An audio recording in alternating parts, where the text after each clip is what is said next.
DA নিয়ে আবারও খুব গুরুত্বপূর্ণ আপডেট। অবশেষে প্রতীক্ষার অবসান, বকেয়া ডিএ প্রদানের নির্দেশিকা জারি করলো রাজ্য সরকার।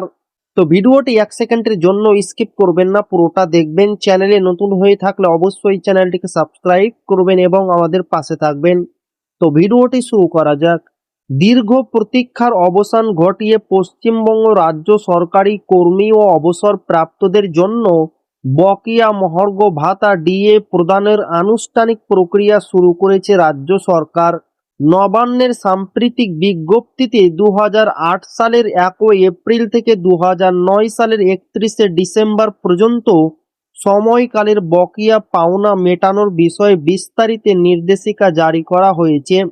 বর্তমানে কর্মরত কর্মীদের পাশাপাশি এই সময়কালে কর্মরত ছিলেন এমন অবসরপ্রাপ্ত কর্মী এবং বর্তমানে প্রয়াত হওয়া সরকারি কর্মচারীদের বৈধ উত্তরাধিকারীরা এই বকেয়া ডিএ পাওয়ার অধিকারী হবেন। সংশ্লিষ্ট সরকারি দপ্তরের ট্রেজারিতে প্রয়োজনীয় নথিপত্র জমা দিলে এই পাওনা বুঝিয়ে দেওয়া হবে।